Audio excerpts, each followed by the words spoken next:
Aleluia. Abra sua Bíblia junto conosco. 2 Crônicas. Aleluia. 2 Crônicas, um texto bem conhecido. Louvado seja Deus. Capítulo de número 7. Texto bem conhecido, irmãos. 2 Crônicas, capítulo de número 7. Eu tenho que desfolhar bem devagarinho minha Bíblia, que já está desmontando aqui, irmãos. Mas já cheguei aqui. 2 Crônicas, capítulo 7 e o verso 1. Vamos nos colocar em pé em reverência à palavra de Deus. Todos acharam, podem dizer um amém? Amém. Diz assim o texto sagrado. E acabando Salomão de orar, desceu fogo do céu e consumiu o holocausto e os sacrifícios, e a glória do Senhor encheu a casa. Aleluia. Até aqui. Curve tua cabeça por bondade.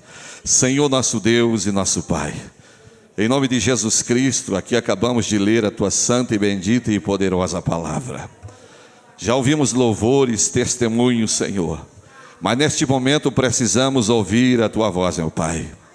Ó Deus, eu sei que muitos adentraram aqui, Senhor, talvez sem esperança na sua causa, na sua vida, mas eu sei que o Senhor é perito na arte do milagre, Senhor.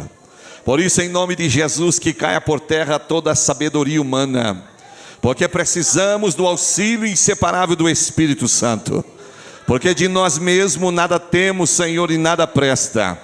Mas eu preciso nesta hora, Senhor, ó Deus, da tua ajuda, porque, Senhor, eu sei que muitas das vezes o inimigo se prevalece em alguma circunstância, mas nesta hora, Senhor, que todo levante contrário contra, Senhor, a vida dos teus filhos e este lugar, caia por terra em nome de Jesus, Senhor, e fala com a tua igreja nesta noite, em nome de Jesus que nós oramos e te agradecemos. Amém, Senhor, e amém. Tomai assento por bondade. Pastor Birá, muito obrigado pela confiança.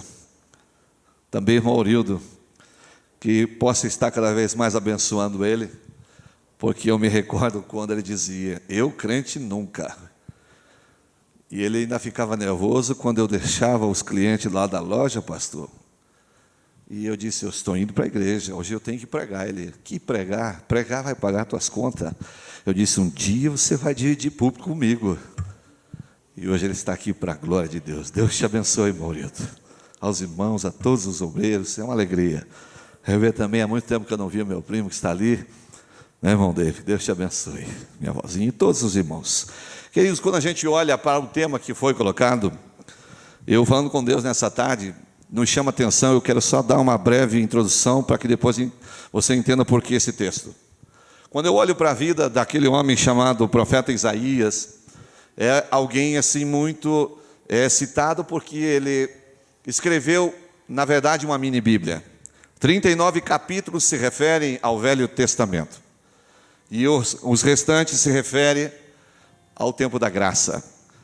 Ele é considerado o profeta messiânico porque não somente trouxe uma mensagem ali para que o povo viesse se arrepender, e antes que Deus viesse trazer o juízo e a punição sobre Judá e a Israel, por causa da sua infidelidade, o motivo qual era demonstrado através ali da idolatria, da imoralidade, e principalmente pelo orgulho da sua fé, e ali apresentando nada mais que nada menos um culto religioso, na verdade. E aí você olha a vida deste homem, quando ele começa o seu livro profético, Deus já começa ali a falar com ele para transmitir ao povo, que muitos deles levavam suas ofertas, seus sacrifícios, mas o seu coração estava longe. Ele já começa a falar acerca do pecado da complacência, e para quem não sabe, o pecado da complacência é quando você diz que é Deus te abençoando, mas na verdade não é Deus. É uma trégua de Satanás para conduzir as vidas ao engano, e principalmente que a maior batalha do ser humano é entender a necessidade de reconhecer que é pecador, que o ser humano sem regras, sem limites, ele não chega a lugar algum.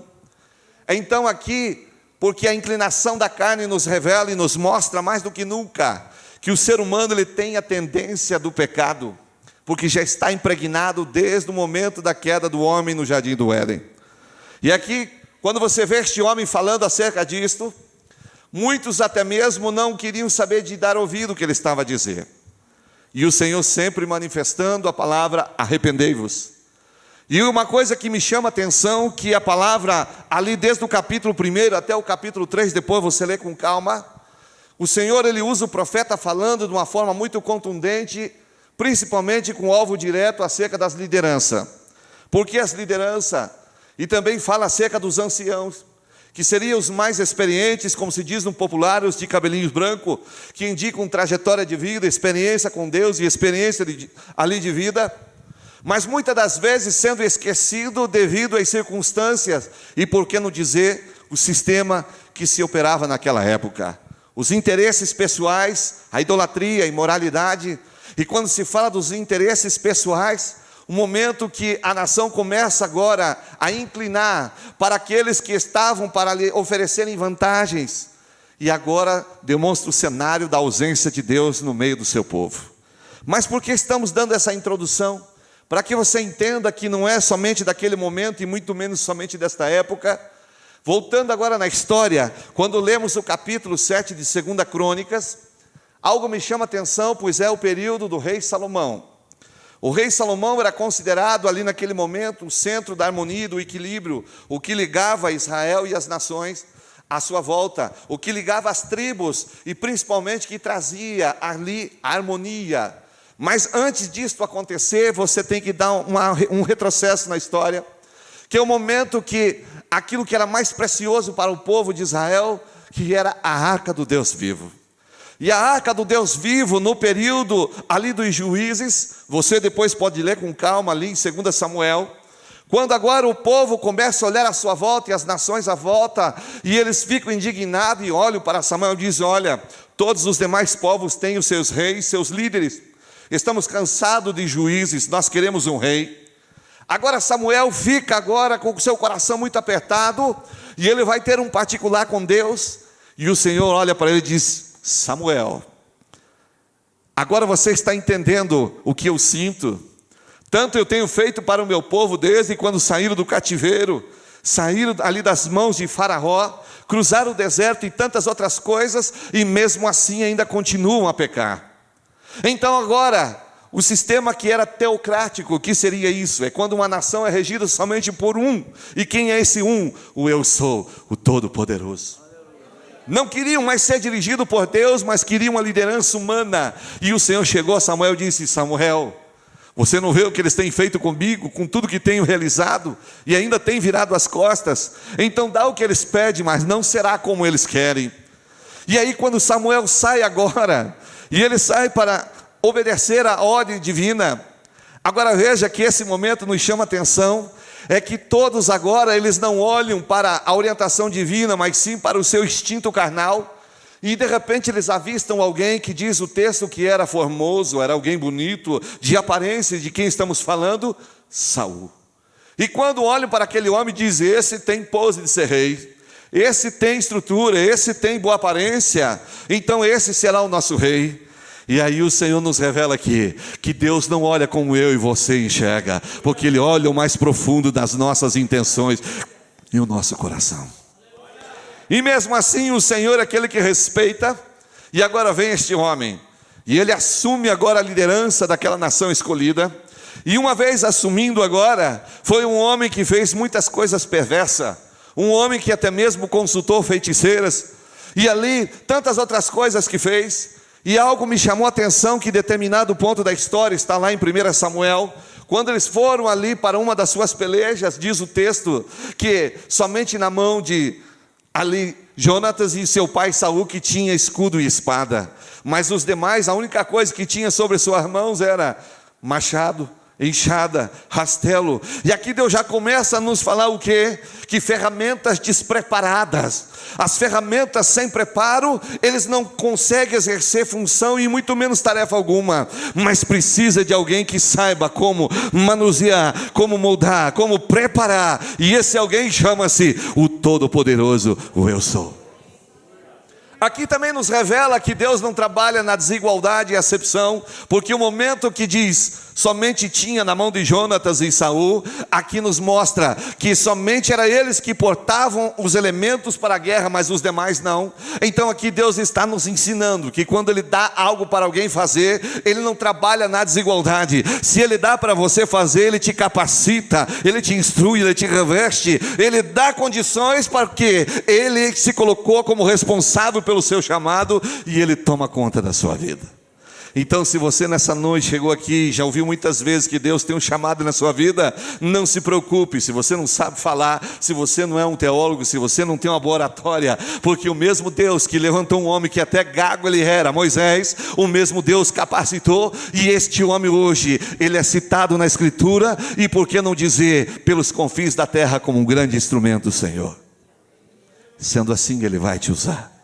Mas agora, este homem de tanta iniquidade que ele fez, o inesperado aconteceu. E o que foi que aconteceu? É que ali Israel ele tinha um símbolo da presença do Eu Sou em seu meio. E esse símbolo nada mais era que a arca. Eu estou vendo uma arca bonita aqui que fizeram. Mas aquela era diferente. Aquela era muito linda, revestida de ouro. E com ali, esculpida ali 2 querubins, serafins. E dentro dela tinha os 3 elementos. E aqueles elementos eram com um propósito muito lindo. E os 3 elementos nada mais era que o jarro de maná, a vara de Arão e as tábuas da lei. E aquela arca, quando eles estavam nas suas batalhas e aonde eles fossem, os levitas e o sacerdote, eles conduziam aquela arca, porque aquela arca representava a presença de Deus. E uma vez representando a presença de Deus, cada vez que eles olhavam para aquela arca, eles olhavam e lembravam que ali tinha um jarro. Que quando eles estavam em dificuldade, quando eles estavam na prova, Deus estava dizendo: eu sou a provisão para vocês, não se preocupe, porque eu cuido das tuas vestes, do teu calçado, da tua provisão, da tua mesa, do teu trabalho, e tudo que tu colocares as mãos, eu vou prosperar. A maior prova, a história contempla e confirma o que estamos a dizer, porque Israel era um pedacinho de nada no deserto, e dali o Senhor fez brotar muitas coisas, e para que o mundo inteiro, e até hoje, isso é contemplado. E cada vez que eles também olhavam e viam aquela vara representava o que? Liderança, poder, controle e autoridade. Porque um povo que era liderado por Deus, um povo que era dirigido pelo Senhor, era um povo respeitado, era um povo temido. Então eles sabiam que aonde eles pisassem, aquela arca estivesse junto, alguém que estivesse querendo batalha e guerra com eles, já sabia que a batalha já era perdida, porque o Eu Sou estava junto com eles. E uma vez junto, dava certeza da vitória, e por isso sempre triunfando e glorificando a Deus. E cada vez que eles olhavam para aquelas tábuas da lei, o Senhor estava dizendo: olha, povo sem lei, povo sem regra, é povo que não obedece, é povo que não reverencia, é povo que não sabe obedecer, não sabe comandar, se não sabe respeitar, não sabe receber honra. Então quando olhava para as tábuas da lei, eles sabiam que a lei estava ali para dirigir eles, para corrigir, para instruir. Mas quando esta arca, agora, por um momento da história, que Deus olhou para o seu povo, e a corrupção era muito grande, e o pior, a corrupção não era externa, mas sim interna. E aí você conhece a história, que foi a arca levada pelos filisteus. E quando foi levada para os filisteus, você já ouviu essa palavra na Bíblia? E acabou. E foi-se a glória do Senhor.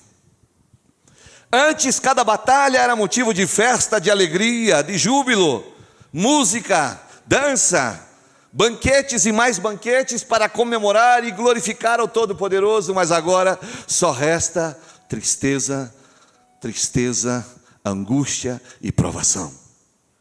E quando chega o momento agora que Deus recolhe e reprova aquele homem, aparece na história um homem chamado Davi. E este homem eu fiquei tão maravilhado, porque ele exerceu o seu comando durante 40 anos. Mas antes dele sentar naquele trono, ele foi preparado, ele foi humilhado. Antes dele sentar naquela cadeira de comando, para ele poder delegar ordens e tantas diretrizes para o reino, ele tinha que saber o que era sofrer, saber o que era os complexos da vida, as indiferenças. Porque você talvez deve estar perguntando, por que o pastor está dizendo isso?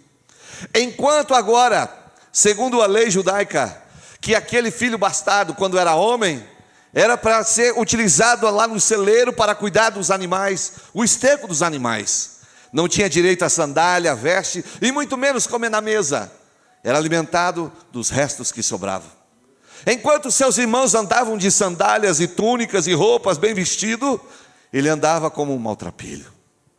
Sabia o que era o frio, sabia o que era o relento, sabia o que era sentir a dor da separação da família. Tenta imaginar aquele homem que sonhava sentar à mesa com o pai e os irmãos, em um momento festivo, numa refeição, num fim de semana talvez, mas nada disso.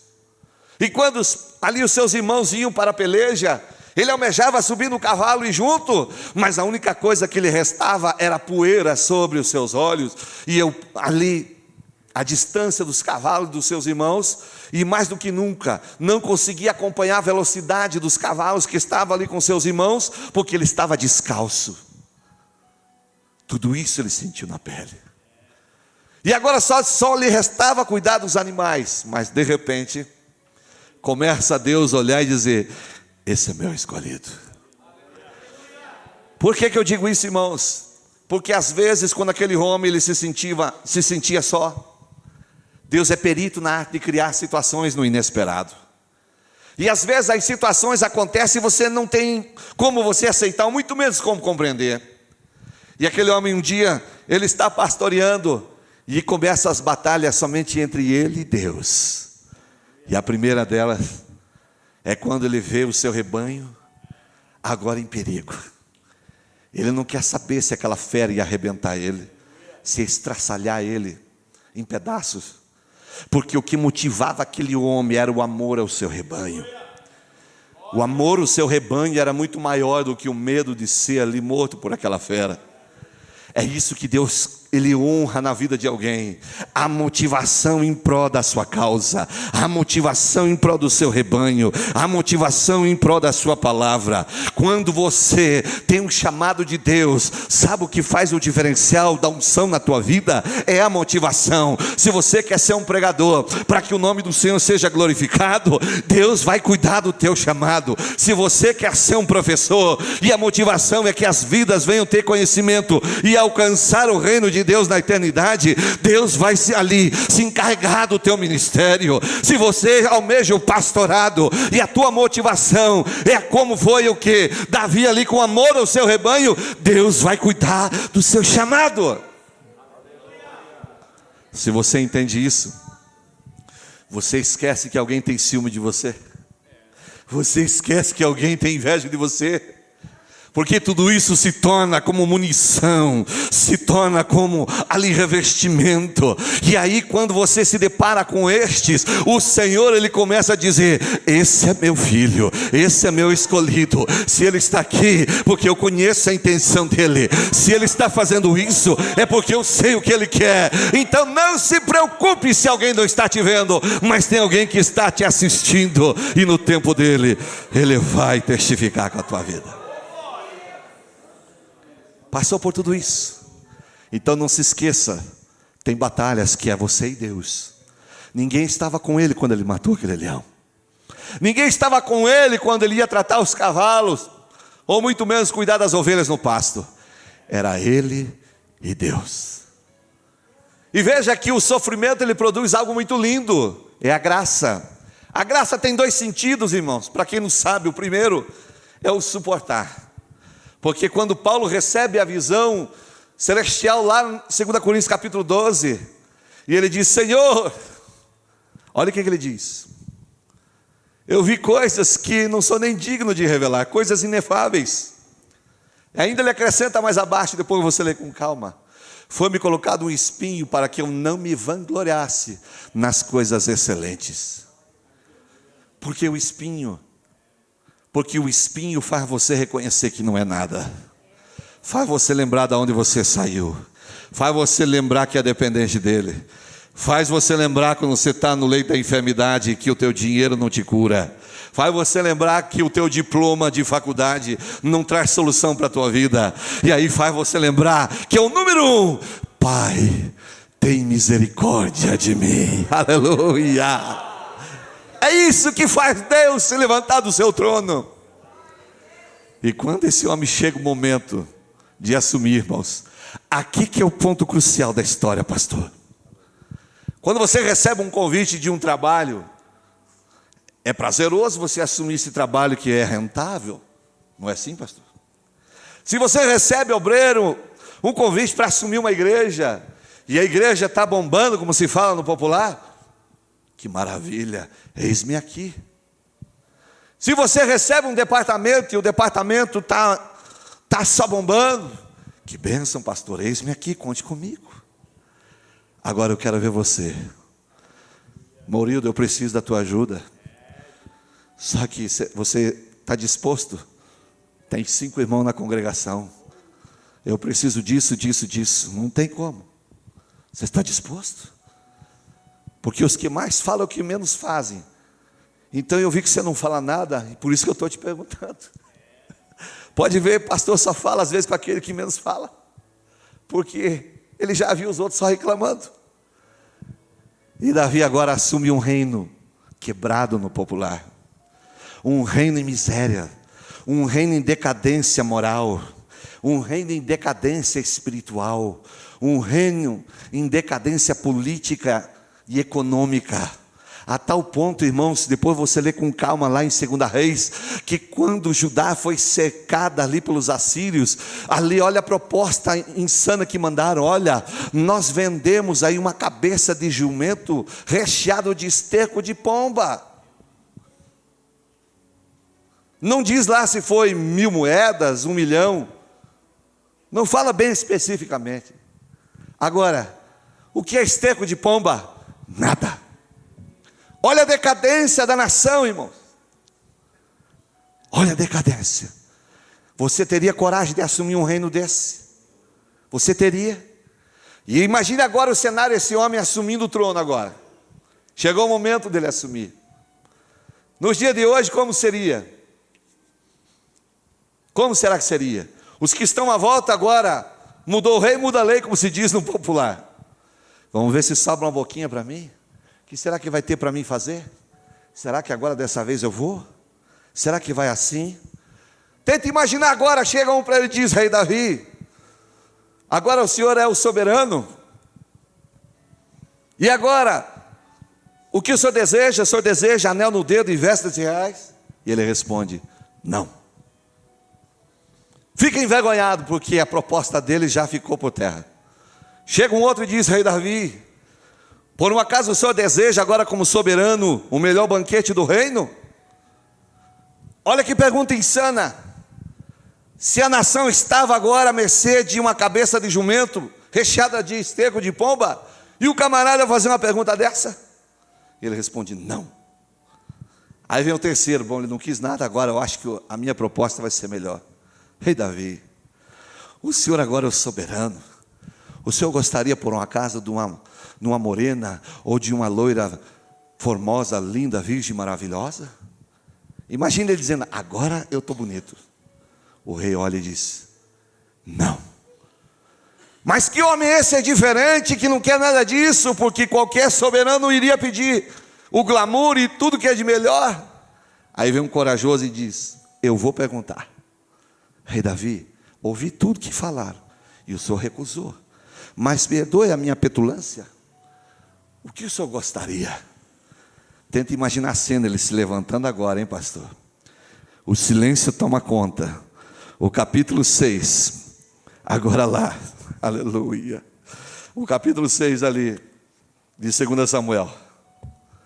E ele chega e diz, eu quero buscar a arca do Deus vivo. Ele sabia que ele podia ter tudo, mas se ele não tivesse a arca, ele não tinha nada.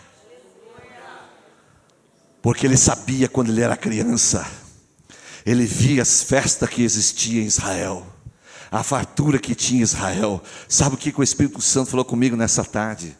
Quantas das vezes, para nós que fomos criados dentro da igreja, como eu e você, nós lembrávamos que naquela época, quando vinha um irmão ler o livro de Crônicas, que a genealogia só nomes, e aí pela ignorância do saber ninguém entendia, e pensava que eram línguas estranhas, e o fogo se alastrava na igreja, porque não queria saber se aquilo que ele estava falando era teologia, não era, se era conhecimento, não era. O povo queria só adorar, glorificar, exaltar e buscar a face de Deus. Quantas das vezes, quando passava aquelas irmãs ali, de coquezinho na cabeça, e aí passava alguém perto e dizia: lá vai uma mulher de Deus. Quando passava aqueles obreiros com aquele terninho surradinho, não sabia nem falar direito, era claro dentro problema, mas quando ele chegava, às vezes era lá na porta, os demônios já gritavam: que você veio fazer aqui, seu maldito, que eu te odeio. Eu comecei a chorar nessa tarde. Quando minha avózinha ia orar para minha mãezinha, ela chegava na esquina, e nós em desespero, naquela legião de demônio nela. Ela lá na esquina, os bichos já gritavam: o que está fazendo aqui, velha saiúda? E ela já vinha marchando que nem um soldado do círculo de oração, e chegava lá dentro e ele gritava: saia daqui porque eu te odeio. Hoje, se você pede para alguém orar na sua casa, é só se existir interesse. Desculpa, estou falando que Deus me deu. O que é isso?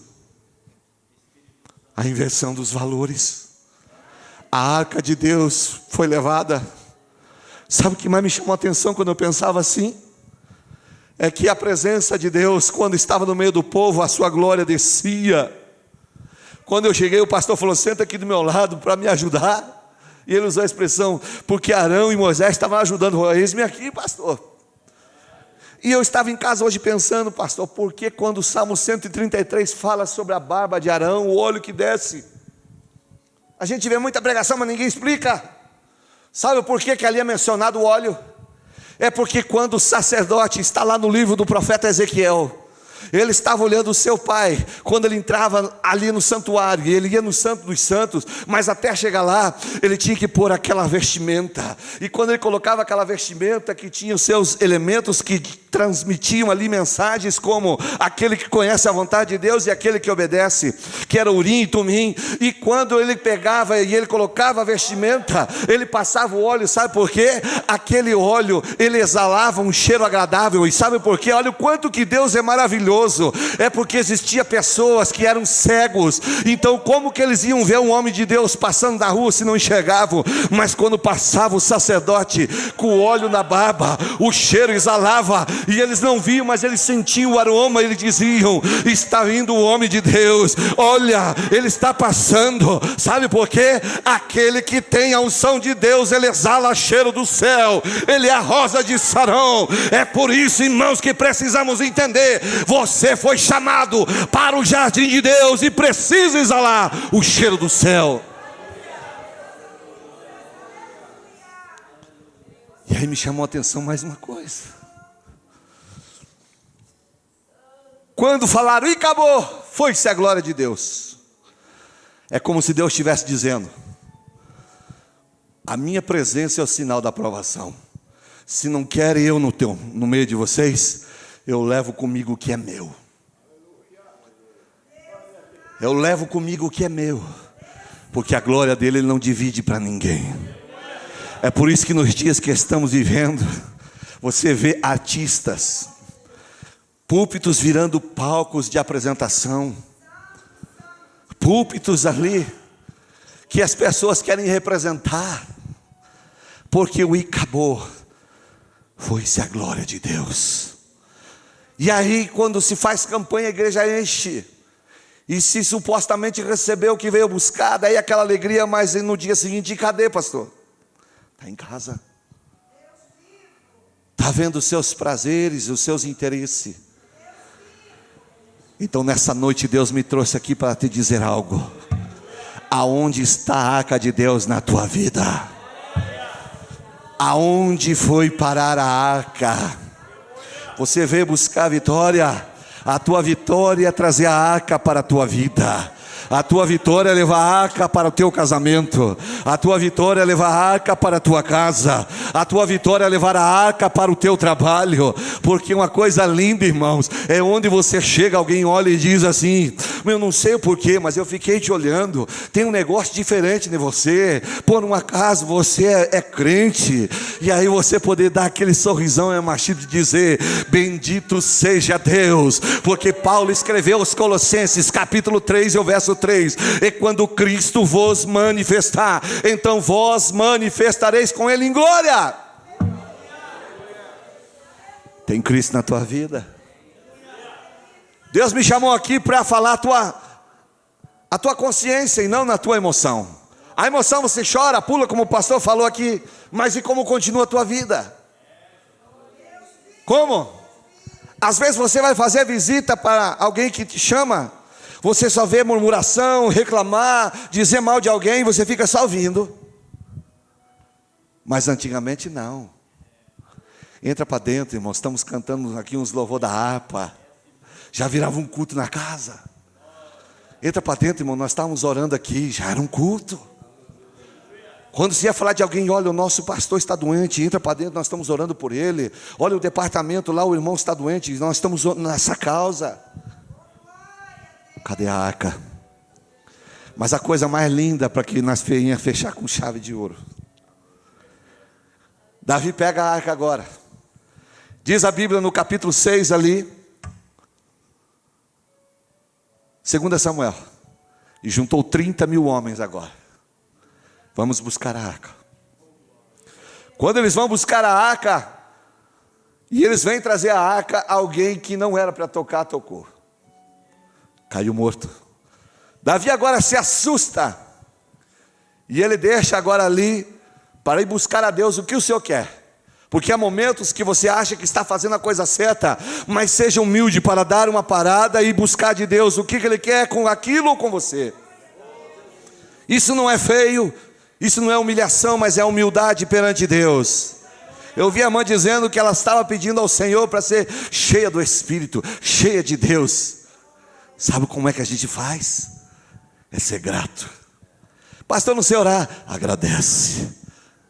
Quanto mais você agradece, mais cheio você vai ficando. Porque Deus se levanta para dizer: eu estou aqui, filha. Eu estou aqui, filho. Eu cuido de você. Eu te sustento. Eu te ajudo. Não te preocupe. Aí você vai se enchendo. Vai se enchendo. A prova bate na tua porta. Mas você diz mesmo assim: louvado seja o Senhor. E quando você menos espera, bate a porta, toca a campainha. Lá vem a tua vitória. E aí você tem testemunha para dar. Aleluia. E aí Davi fica inquieto com aquilo. Aonde vai parar a arca? Na casa de Obed. E esse homem, ele vivia, para quem não sabe, de cesta básica do reino. Sempre tem aquele irmão mais carente na igreja, que a igreja precisa estar ajudando. E Obed era esse. Mas quando vai a arca para a casa dele, a coisa mudou, irmão. Porque aí Israel naquele momento começa a virar mais tribulação, mais dificuldade, mais provação. Mas na casa de Obed não. E de repente quando Davi está lá inquieto, e fala assim: olha, Obed está prosperando. Não. Sim, está. Não. Qual é a causa disso? É porque a arca ficou na sua casa. Tenta imaginar o rei levantando agora e vai e busca essa arca. E quando ele chega lá no verso 9 em diante, depois você lê do capítulo 6 de 2 Samuel. Foi tão grande a alegria, que aqui é algo que Deus nos revela que ninguém enxerga. E eu quero compartilhar essa revelação. É que quando ele chega em Israel, ninguém se apercebeu. Eles estavam alegres porque viram o rei.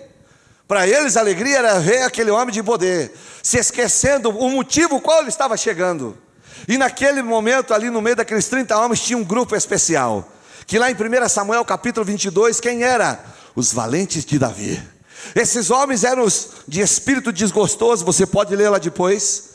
Eram os endividados, eram os homicidas, a gente rejeitada pela sociedade. Mas quando Davi chegou lá, eles conheceram Davi, colocaram Davi ali como seu líder. E depois, quando Davi assumiu o trono, eles eram o braço direito de Davi. E diz a história que quando eles perceberam, porque aquele que é amigo íntimo, ele não espera você ter que se manifestar, ele não espera você ter que falar, ele já chega e vê a tua necessidade e fala: o que eu posso fazer? E o que eles fizeram? Diz a história que eles cercaram o rei, e ninguém entendeu. E o rei viu que o povo estava ali alegre só por causa da sua presença, se esquecendo, porque a intenção de Davi não era aquilo. A intenção de Davi era trazer a glória de Deus para dentro de Israel. E diz a história que eles ficaram de costa para o rei, não ficaram de frente, e fizeram um círculo. E quando eles fizeram aquele círculo, entregaram para ele como se fosse uma túnica, mas era um pano branco que tinha um buraco no meio, somente colocou na cabeça e ele amarrou, colocando a mão nas costas e na frente. E quando ele entrou para dentro e a arca estava ali, porque ele fez isso? O costume judaico dizia que quando Deus precisava ser apresentado, antes tinha que ter um sinal de humilhação. E agora quem deu o primeiro exemplo foi a liderança, foi Davi, foi o rei de Israel. E quando ele entrou, ele olhou para todos ali, e ele começou a se alegrar, e ele pensou: se não faz, eu vou fazer. E diz o texto que ele entrou saltando, dançando, glorificando, e ali exaltando o Senhor. Mas lá de cima da torre, quem estava vendo? Mical. Mical era, como se diz, a almofadinha no popular, criado em berço de ouro, filho de fazendeiro. Olhou lá de cima. No original, que a gente já leu, ela sentiu nojo do próprio esposo, pastor. Que vergonha o rei fazer esse vexame. Que vergonha fazer tudo isso. Davi não quis nem saber, ele extravasou, porque a motivação dele era levar a glória de Deus para Israel. Só que naquele momento Davi não viu, mas teve alguém que assistiu. É aquele que estava recebendo. E por causa daquilo, ficou estéril o ventre, nunca pôde ter filhos.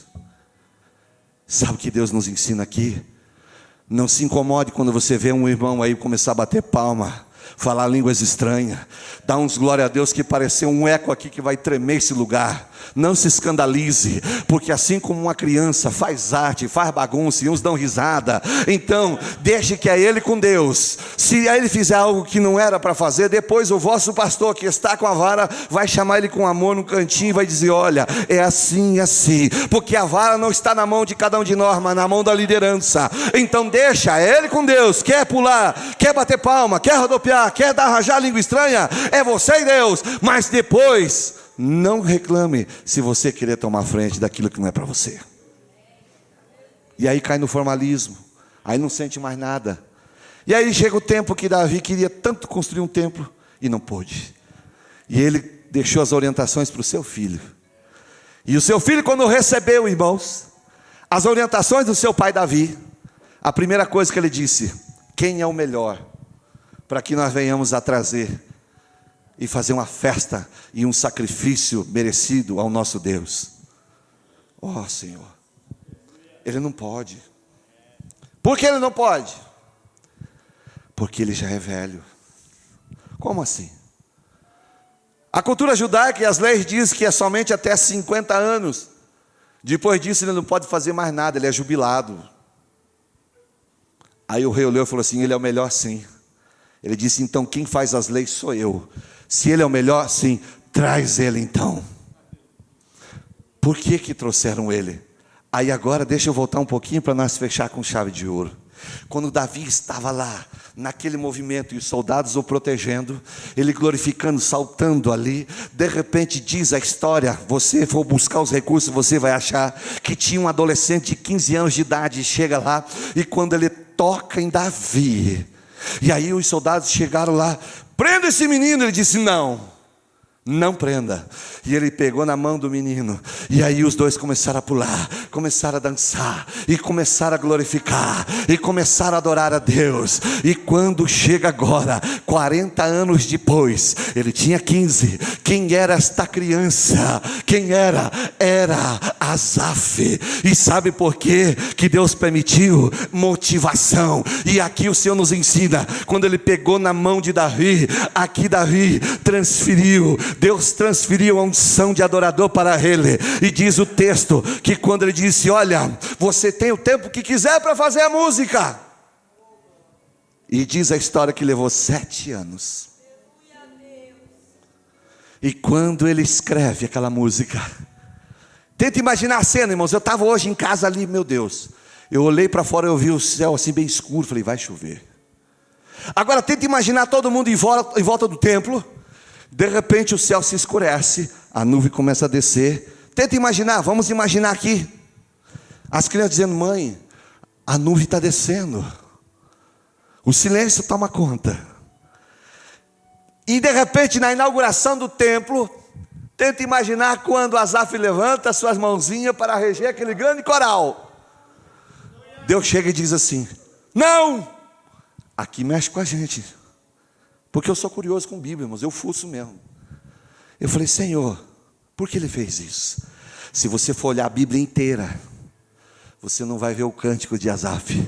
Você vê cântico de Ana, você vê cântico de Moisés, cântico de Davi, mas você não vê cântico de Asaf. Sabe por quê? É como se Deus estivesse dizendo: ei, lá na frente vão querer usar esse cântico para fazer o que é riqueza, mas isso não é para isso, isso é para mim. Agora eu estou descendo e eu vou dar o meu sinal de presença. E qual foi? Os cegos estavam sendo curados, os coxos aleijados, porque a presença de Deus era o sinal de aprovação. Então você quer que Deus ele comece a aprovar a tua vida? Comece a buscar a arca, porque quando você entende que o único jeito de ter vitória é levar a arca para a tua vida, as coisas mudam. Acaba a murmuração, acaba a inveja, acaba o ciúme, acaba a contenda, acaba a discórdia, acaba as panelas. Sabe por quê? Porque Deus não pode se apresentar no meio disso. Mas quando o povo se coloca na mesma intenção, com o mesmo propósito, Deus se manifesta como foi ali, porque o propósito de Asaf: eu quero dar o melhor para o Criador. Nessa noite você quer isso? Eu não vim aqui para te oferecer chave de carro, eu não vim aqui para te oferecer aí conta bancária, não. Eu vim aqui para trazer para você uma notícia, que o Senhor nesta noite está te convocando. Um dia o Icabô chegou na tua vida, mas hoje eu posso retornar à tua casa. Hoje eu posso retornar à tua vida. Quanto tempo você não sentia mais aquele arrepiozinho da mensagem? Quanto tempo você não sentia mais o arrepiozinho naquele louvor do coral, naquele louvor da mocidade? Mas nesta noite Deus renova a tua sensibilidade espiritual. Saia todo gelo, saia todo impedimento, em nome de Jesus, e a arca vai fazer morada na tua vida. Vamos nos colocar em pé com a permissão do nosso pastor.